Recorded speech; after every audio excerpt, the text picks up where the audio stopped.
Тема стоматологија, забите се огледало на здравјето. Да, и како е наречена холивудска насмевка? Холивудска насмевка. Холивудски ефект. Да, онаа насмевка преубава со наредени заби, бели, насмевка која што дури ќе ве збуни така на прво. Сега колку треба работа за една таква насмевка? Денеска зборуваме со доктор Силвија Герова, тај специјалист по орална хирургија и имплантологија. Добро утро. Добро утро. Благодарам на поканата. Да, таа насмевка вие што имате, да? Таа. Што е орална хирургија? Што се е ваш домен на работа? Па вака, оралната хирургија како гранка е дел од стоматологијата, која што конкретно се занимава со диагностика, терапија и хируршки интервенции во устната шуплина, односно забите, меките ткива. И тоа подразбира поедноставно да го представам, да речеме, вадењето на заби, вадењето на умници, отстранување на цисти, понатаму на некои папиломи или други туморозни лезии во нашиот сегмент кој што е. Секако опфаќа корекција на непцата и слично, и нормално имаме уште еден сегмент кој што опфаќа хируршки интервенции пред припремата на пациентите за ортодонтски третмани или пак за протетски третмани. Постојат трендови во сите сфери на медицината? Постојат ли во оралната хирургија? Апсолутно. Оралната хирургија, како и секоја медицинска гранка, ги прати сите трендови на современата стоматологија, да кажам, ги прати сите иновации. Сега кратко што можам да ги споменам како некои трендови моментално застапени, да кажеме голем замав зима минимално инвазивната хируршка интервенција со помош на ласерски инструменти и ултразвучни инструменти, каде што периодот на заздравување на самите ткива е многу побрз, помалку трауматски и имаме помал дискомфорт на самиот пациент. Понатаму тренд кој што е доста актуелен моментално е употребата на 3D технологијата, особено каде што со помош на 3D скенирање и компјутерската томографија се изработуваат така наречени хируршки водичи, каде што ние можеме многу гајдови наречени, каде што ние многу можеме прецизно да го поставиме имплантот. Односно, можеме да предвидиме понатамошната протетска изработка која што ќе биде и секако при тие прецизни ставања, значи, на имплантите се намалува инцидентата на повредување на соседни анатомски структури. Исто така голем тренд кој што зазима во оралната хирургија, да кажеме, е мекоткивната регенерација, односно водената мекоткивна регенерација. Поедноставно, да не биде вака сложено, ќе го дадам со пример. Например, пациент кој што по X причини го губи предниот зап, единицата, а другата единица не е здрава.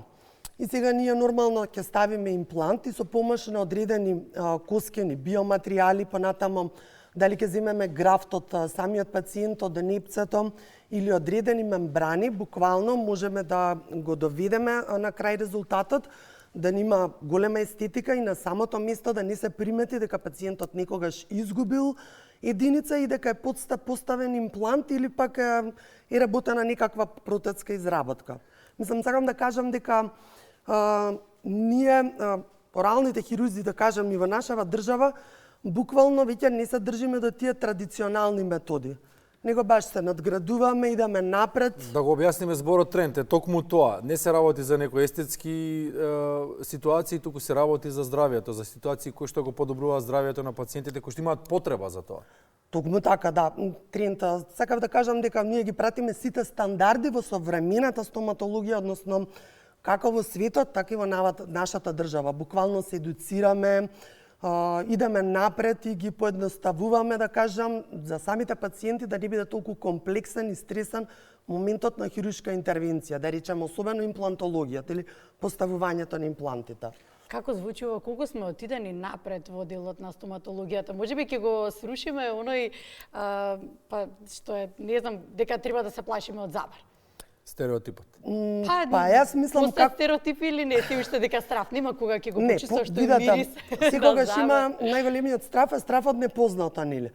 Меѓутоа, мислам дека како што иде напред во свет, така и кај нас, дека полека по полека првин стоматологијата стана многу, да кажам, безболна. Сега може ќе ми се насмеат, а не е така. Меѓутоа, со употребата на локалните анестетици кај нас, многу повеќе се надминува стравот. Самите интервенции се безболни, дали стоматолошки, дали орално-хируршки. И мислам дека кај пациентите, кога ќе им направиш една удобна атмосфера, кога тие ќе осетат една сигурност со самиот доктор и ние се трудиме да збориме со нив, да се осетат опуштено, дека тој страв полека по полека се надминува. Затоа ние и форсираме, да кажам, децата од помала возраст. Многу е битно самото дете да воспостави контакт со стоматологот, да не се носи детето кога ќе има најголеми болки, бидејќи тогаш веќе за него готово. Ќе се направи страв психолошки, веќе тоа толку ќе биде со идењето на стоматолог. А доколку ги носите на запознавање, па ние на почетокот ги возиме со столицата, ги запознаваме со инструментите, им даваме да чепнат све, кога они ќе осетат сигурно со стоматологот, веќе се опуштат и тој страв полека се надминува. А чувате деца кога нема каде да ги носиме, ги возите со стоматолозите, да. Добро, и правиме балончиња од ракавици, па ќе им цртам и они се возбудени и им е интересно све. Какви све трикови? Па мора да се потрудиме, мора да се надмине тој мит дека е страшно на стоматолог. Да. Пошто ние сме многу добри луѓе, у суштина. Едни од најдобрите. Симона Илиевска е на терен. Се вклучуваме во живо, во една стоматолошка ординација. Колешката Симона, добро утро Симона, веќе повтор пат. Негата и грижата започнува од најмала возраст. Благодарам, Јована. Токму така се надоврзуваме на оваа тема, особено кога станува збор за моменталните трендови, а потоа секако и во однос на редовните контроли, а и како да се стекне навиката да се оди на стоматолог и дека не е ништо толку страшно и многу болно. За сето тоа ќе разговарам со доктор Ирина Заревска, која што е специјалист по протетика и магистар по имплантологија. Пред се благодарам што издвоивте време утрово и што не пречекавте тука кај вас во ординација. Благодарам за поканата во вашата емисија, баш ми е драго. Веќе и во студио е започнаа темата во однос на трендовите, што е нели како најнови методи во однос на имплантологијата, па ќе ни објасните попластично и вие што сакаат најмногу пациентите кои што доаѓаат тука за да имаат совршена насмевка. Поентата на доаѓањето на стоматолог е да се решат неколку проблеми во врска со оралното здравје. Првин, кај нас доаѓаат заради болка, второ, заради недостаток на некаков заб или за естетско решение на забите природни кои што веќе ги имаат. Кога се работи за модерната имплантологија, таа подразбира прецизно планирање за позиционирање на имплантот. Уште пред да се почне постапката, треба да се направи една длабока анализа на естетиката на лицето, на позицијата на лиците, на усните, при насмевка, при нормално зборување, позиција на другите заби, како би се ставил имплантот точно таму каде што можеме понатака да направиме идеално протетско решение во комбинација со нашите природни заби. Тоа подразбира да има идеална розова естетика на непцата или гингивите кои што ги обиколуваат нашите протетски реставрации по висина, ширина и изглед, а другото е бела естетика, што значи дека нашата протетска реставрација треба идеално да се вклопи со другите заби по боја, форма и морфологија. И затоа кажуваме дека секој имплантолошки третман кој што сакаме да изгледа високо естетски на крајот, бара длабоко планирање и не брзање од пациентите да ги добијат резултатите веднаш. Значи, естетската имплантологија значи еден третман со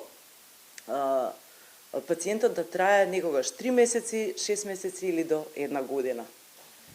Пред да го започнеме линговското вклучување, разговаравме дека не секогаш е возможно желбата на пациентот да се изработи нели тука и во ординација, односно кој се може да направи така. Значи, кандидати за импланти се луѓето кои што имаат првин здрава коска.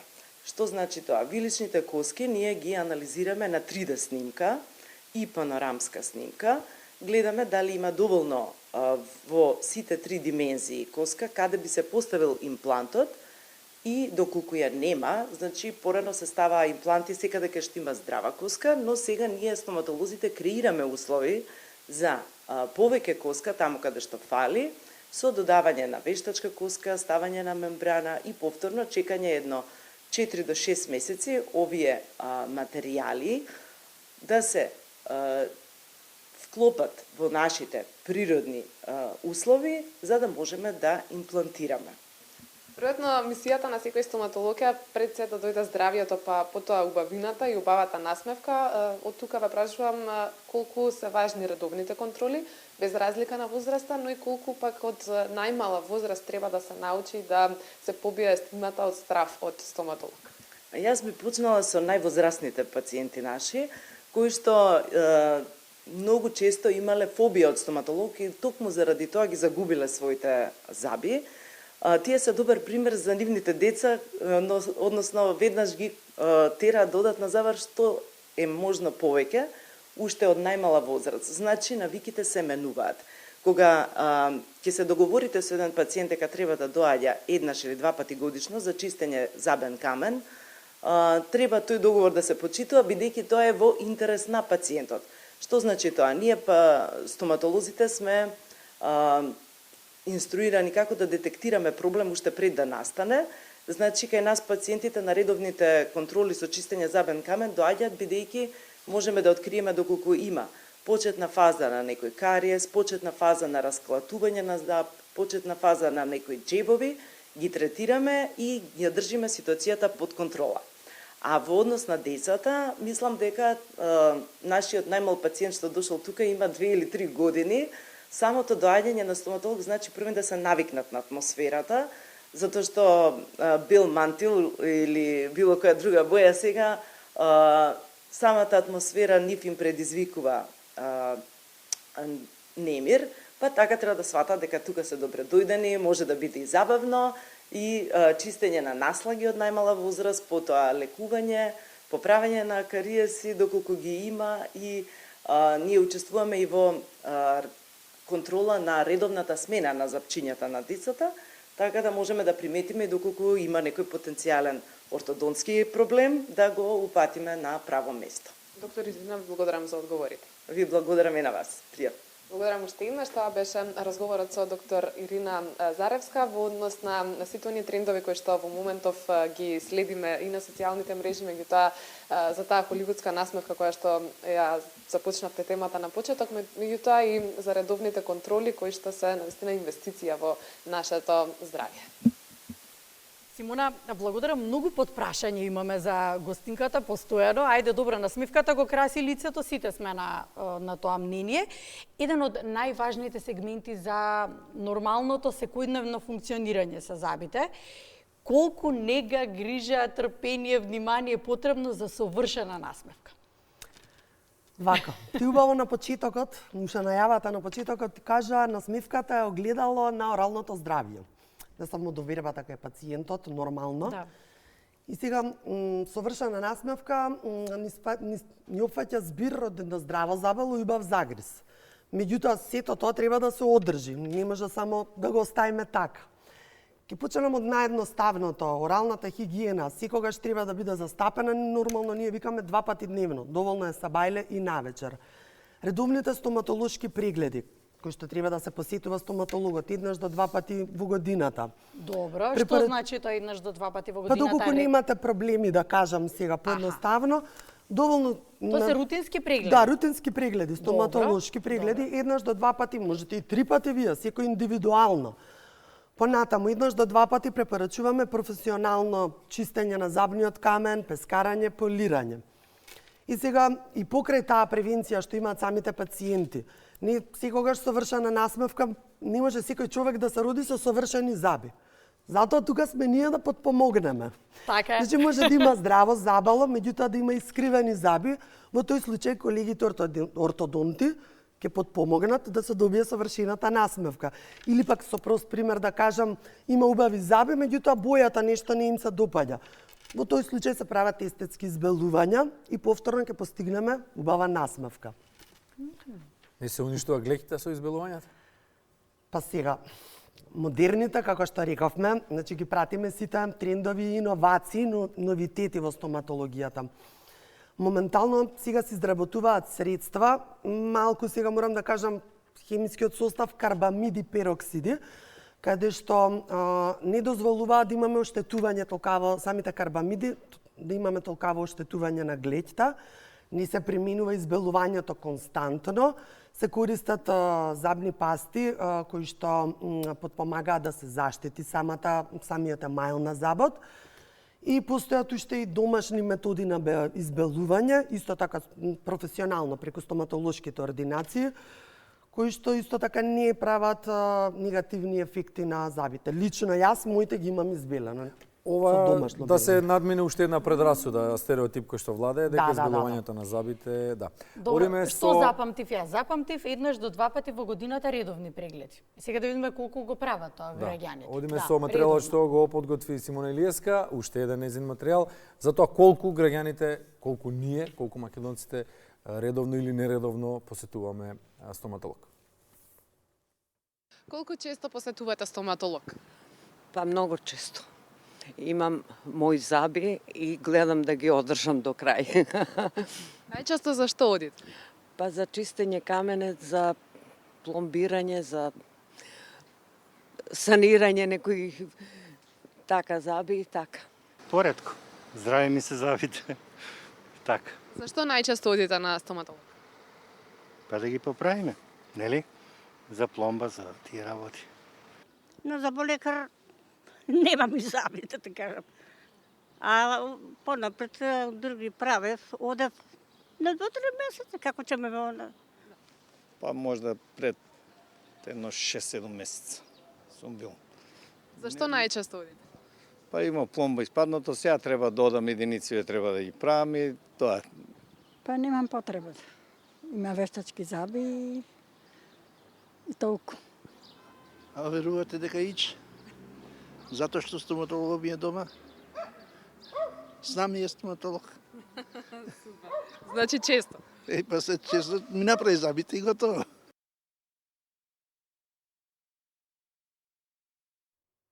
Прашањето е колку ние имаме орална здравствена култура? Па морам да напоминам дека кај населението се повеќе и повеќе таа орална култура иде напред. Самите веќе пациенти, да кажам, се доста информирани и се почесто и почесто ние имаме, и што многу ме радува, перцепцијата кај самите пациенти веќе е семената, односно си водат особена грижа за оралното здравје. Нормално, постојат и пациенти кои што се јавуваат на стоматолог, буквално кога ќе загусти, да. Кога имаат болка. Ние како стоматолози имаме тенденција да смениме целата перцепција. Подобро превенција отколку терапија. Односно, пак ќе дадам пример. Мал кариес, доколку не се превенира да се среди, да се отстрани, во тој случај тој може да премине дали во некоја поголема инфекција, дали потоа да заврши забот со негова екстракција, односно вадење. Така да сметам дека колку почесто се иде на тие контроли, колку почесто се води грижа, помали ќе бидат и сите насакани ефекти. А слушавме и од граѓаните од анкетата дека направена е одредена хируршка интервенција, така и потоа вели вика не треба да одам на посета на стоматолог на Забар, поради тоа што како рече една госпоѓа имам виштачки заби, така рече, по хируршка интервенција од било каков тип, што значи дека сме завршиле со стоматолог? Не, видете, пак ќе кажам, стоматологијата или оралната хирургија конкретно не се само забите и другите органи во устната шуплина. Вие и да имате вештачки заби, и да имате протези тотални или било што, не сме да се прекине со прегледи. Бидејќи имаме внатре и други органи кои што треба да се контролираат. Протезите секогаш треба исто така да се контролираат, значи не треба да застане направив ја и толку готово. Тоа е кардинална грешка. Продолжуваме понатаму со уште едно вклучување. Колегата Петар Печков од Велес го имаме на линија повторно, втор пат денеска, на тема, најавивме веќе, негата на забите кај децата. Ова утро колегата Петар Печков конкретно за оваа сфера од стоматологијата. Добро утро, колега Печков. Да, втор поздрав. Овој пат доста стручна тема и бара стручен соговорник. Тоа е доктор Анита Солева од службата за превентивна детска стоматологија при Здравен дом Велес, со која што разговарав на оваа тема, кога треба да започнат првите прегледи, зошто се значени, иако тоа се млечни заби, како да се надмине стравот кај децата од стоматологот, и предлагам да слушнеме изјавата и разговорот со доктор Солева.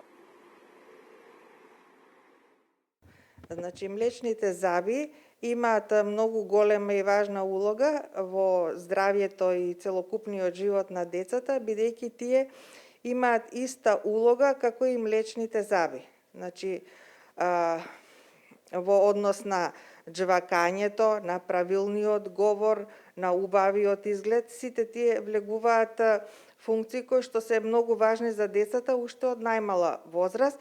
Затоа е многу битно да се одржуваат млечните заби во устата здрави се до периодот на нивната физиолошка смена. Заради тоа многу е битна уште раната превентива на млечните заби кај децата, односно со појавата уште на првото млечно запче, родителите треба да водат грижа за хигиената и одржувањето на здрави млечни заби кај децата. Доктор, ке спомнавте, е важно заради говорот. Какво влијание тоа забите имаат на говорот кај децата? Забите имаат многу важна улога во правилниот говор на децата, бидејќи со движењето на усните, јазикот, образите, постојано забите се допираат со овие мускули, одреден дел од забите, и така правилно се изговараат буквите и зборовите кои што пак влијаат на формирањето на правилниот говор. Исто така, правилното джвакање, односно активирање на мускулите на лицето, пак тоа допринесува правилно да се развиваат вилиците, да се воспостави нивен правилен однос, а исто така да се формираат и лицето. Значи, доста е важна таа превенција уште од мали нозе децата да доаѓаат кај вас. Од која возраст кај вас доаѓаат децата? На кои години и што се случува тогаш? Значи, кај нас децата почнуваат да доаѓаат со училишната возраст, значи од 5,5-6 години. Тогаш кај нас доаѓаат на контрола и на систематски прегледи. Меѓутоа, контролата на забите треба да се врши уште со појавата на првите заби на дечињата, па така првиот стоматолошки преглед се препорачува да биде околу 1 година, и тогаш родителите треба да се ангажират да одберат матичен стоматолог на детето и да се вршат редовни контроли. Значи, од прилика 2 пати во годината, ако има пак по детето е склоно кон расипување на забите, тогаш и почесто. Значи, уште на првата година е потребно родителот да одлучи кој ќе биде матичен доктор, матичен стоматолог, така? Да. Да почнат да ја спроведуваат рутината, значи на редовно четкање на забите, тоа да почне прво како забава и низ игра, а потоа да биде секојдневна рутина. Докторке, веќе кога ќе дојдат на 5 години кај вас, се гледа квалитетот на забите. Каков е тој кај децата од веќе на таа возраст пред да тргнат на училиште? Па се наоѓаат расипани заби, значи тоа е индивидуално, можам да речам и едукација и од родителите. Има деца со комплетно, значи санирани заби, со убава хигиена, меѓутоа се наоѓаат и дечиња кои што имаат расипани млечни заби, некои се плашливи и така тешко соработуваат. Кога рековте плашливи, како да се надмине тој страв кај децата? Тоа е едно чувствително прашање. Па токму заради тоа, децата благовремено треба да се запознаат со стоматологот, со стоматолошката амбуланта и да доаѓаат на заболекар, односно на стоматолог на преглед кога нема болка во устата. Значи, да се запознаат со самата средина, со стоматологот, и тогаш ќе бидат поопуштени и нема да се плашат.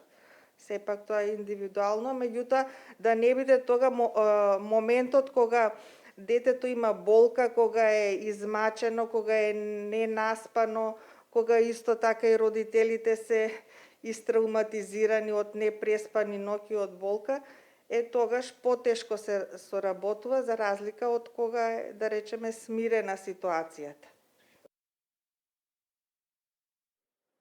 Да, тоа беше Анита Солева. Разговаравме за детските млечни заби и за се оно што е значено кај децата кога треба да тргнат на прегледот, на првиот стоматолошки преглед, да се избере стоматолог.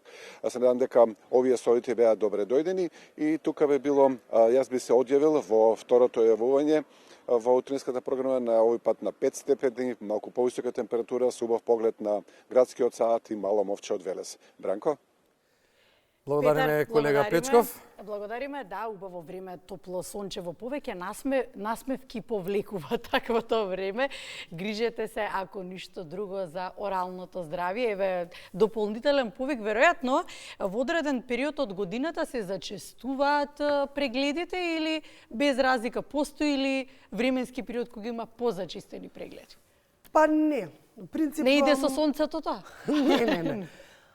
Застапени се низ целата година, можда би помал намален интензитета преку лето, август месец, да кажам, кога се луѓето по одмор или на почетокот на годината, кога се, кажам, новогодишните празници и тие моменти. Јас па имам чувство дека тогаш се повеќе застапени, веројатно како на крајот на годината луѓе во сакаат сите прегледи да ги завршат. Добро, без разлика.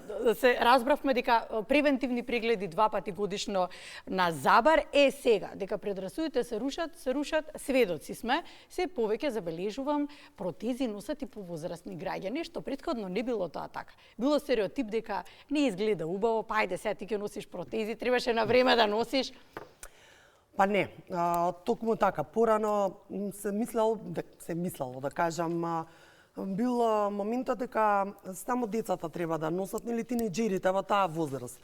Меѓутоа денеска не, сите тие митови се срушени, бидејќи на ортодонтски третман може да подлежи секој пациент кој што има здрав коскен фундамент и нормална здрава забала. Да немаме парадонтози или пак парадонтопати, некои такви работи каде што не би можеле да делуваме на забите со одредени сили.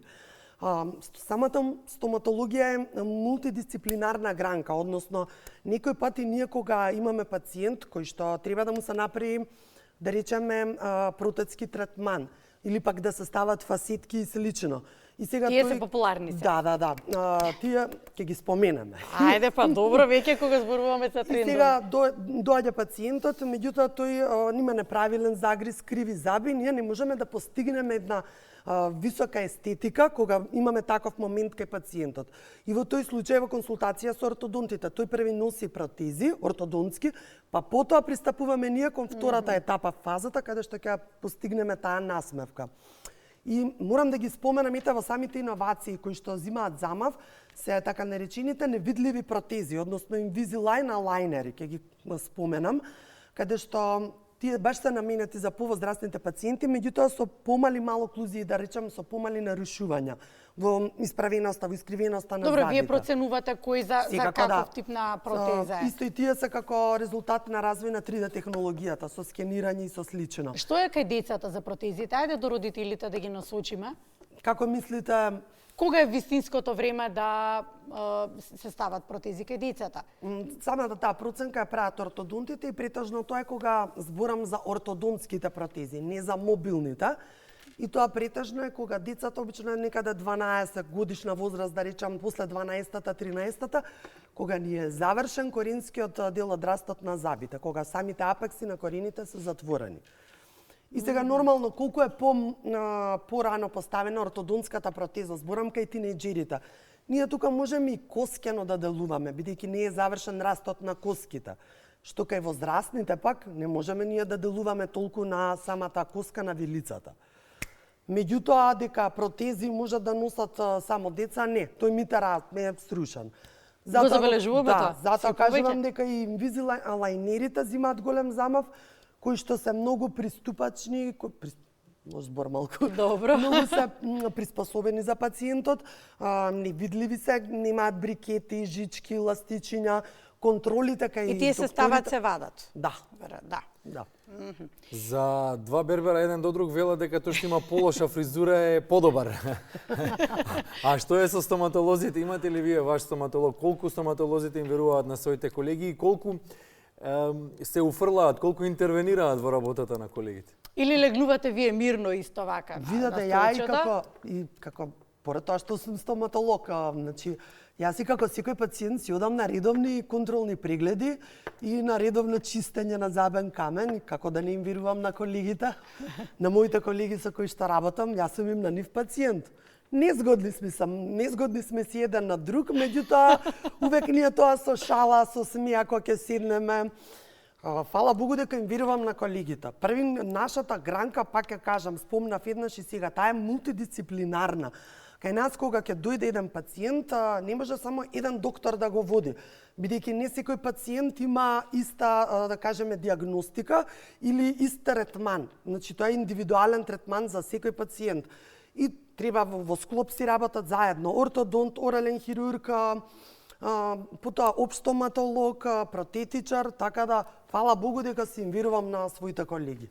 Не, прашањето беше дали ви интервенирате или мирно седите на... Па не се да мирно, сега ќе ми вика колега, фати малку си полево, барам фати малку анестезија, си подесна. барам све како што треба.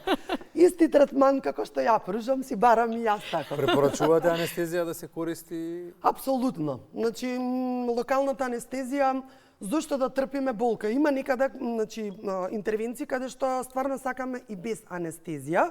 Меѓутоа, јас стварно ми ја препорачувам на пациентите. Јас на себе исто сакам да ми се стави анестезија, бидејќи самиот пациент е поопуштен, а и самиот стоматолог работи многу поопуштено. Има такви кои што бараат без анестезија?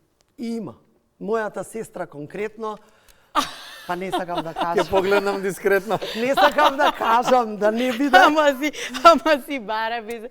Има. Прашањето е добро, па прашањето е во суштина... Прагот на болка кај секој е различен. Да, прагот и прагот на болка на толеранција на болка, така да. И веројатно интервенцијата е различна кај секој. Вие неколку пати кажавте индивидуално, се индивидуален пристап не кај може секој пациент. Секој е различен и пристапот кај нас стоматолозите, оралните, јас се не генерализирам комплетно како единка, за секој пациент ни е индивидуален пристапот. И уште едно имам подпрашање, затоа што многу се зборува сега за таа гранка во стоматологијата, имплантологија. Мојата гранка. Вашата гранка.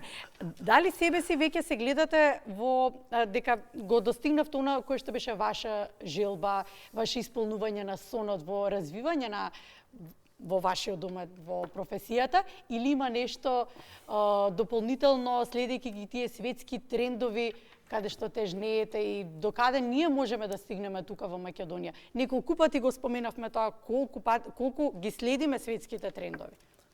Пак ќе кажам, лично конкретно за мене, јас сум си постигнала, меѓутоа кај секој доктор, да кажам, дали и стоматолог, орален хирург, имплантолог, протетичар, дали било тоа, кој... како ви кажат, врвот во професијата?